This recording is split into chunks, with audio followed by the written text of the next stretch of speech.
All those infrastructure that the government is developing within the next 1 year will be able to provide quality seed to the aquaculture or the mariculture element within the fisheries space. I've spoken about the next element within the value chain, which is the development of infrastructure also. That is the areas for processing. We are developing a fisheries port in Mombasa, another one in Kwale, in Shimoni, and also we are doing landing sites, 5 in the coastal region and 9 in the lake region. In the coastal region, we have already finished 4 sites, 2 in Kilifi and 2 in Kwale. Kwale, they're called Vanga and Gazi. In Kilifi, it's Kichwachakati and Gomeni. I've mentioned about the other 5 that we are developing through various partners.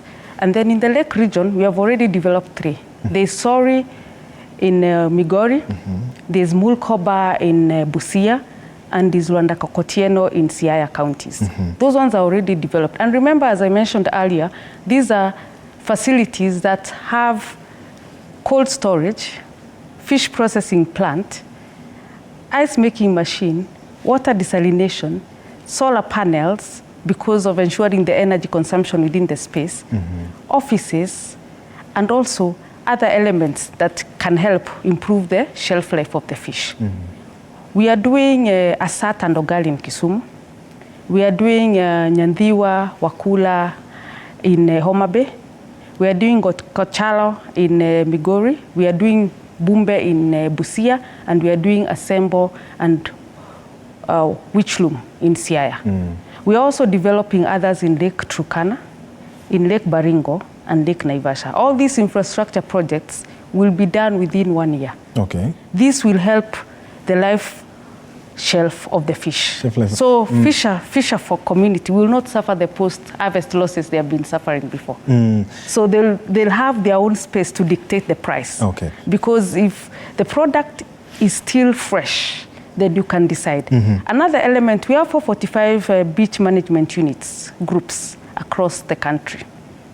We are converting these beach management units into cooperatives. And within that space, we'll be able to do a lot of capacity building so that they can run the enterprise within the fisheries as an enterprise, as a business. They can make money from that because that is possible. And we have already converted over 149 out of the 445. Our target is by June this year, we should have an umbrella of fisheries cooperative. We want fisheries sector to be at the same space with the tea and coffee factories and the milk and so on and so forth. P.S., when you speak about these, these great grandiose and plans that you have as a docket, you being the PS, they sound quite ambitious. Talk to us about the implementation, the practicability of, all these, aquafish, these areas, these projects that you're going to develop in, Kirinyaga, rather in Central, in Nyanza, in the coastal region, about its efficacy and its, practicability of implementation within the 1 year time frame that you have, looking at now, March of 2025. Thank you, George. I know it looks like it's a dream, but this is something that is happening. Okay. His Excellency the President, through his wisdom, and he set up the State Department. And remember, when he was doing the campaigns, he went around Kenya. And I'll focus mostly on the Lake region and the Indian Ocean region, the coastal region. Yes. These are the things, these are the items, these are the asks that the fisher community asked.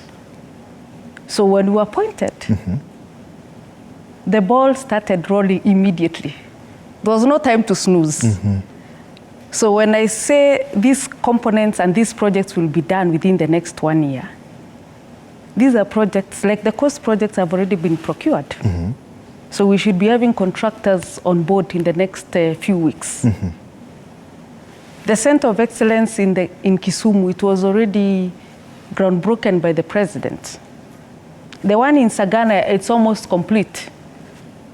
The fish landing sites in the Lake region will be procuring in the next couple of months.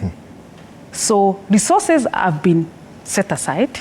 And remember, as I said, we are doing this with other development partners, the World Bank, IFAD, and other partners. So the resources have already been secured. The financing agreements have already been agreed upon by the various development partners.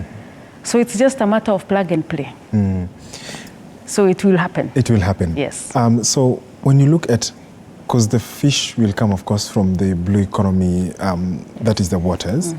How are we conserving these waters to be able to ensure that we indeed, as a country, have enough resources, fish stocks to be able, so that then you don't establish, good landing sites, good fisheries, good stocking places, and then there is no healthy fish that is coming out from these areas. So, talk to us about even how sometimes you just go to normal fisheries or, aquaculture, lakes, the stenches that emanate from their peers, when you look at even how the management of, and how we conserve our maritime facilities, the waters to be specifically, how are we working to be able to ensure that indeed whatever comes out from inside there is fit for consumption, is indeed also attracting and fetching a good price?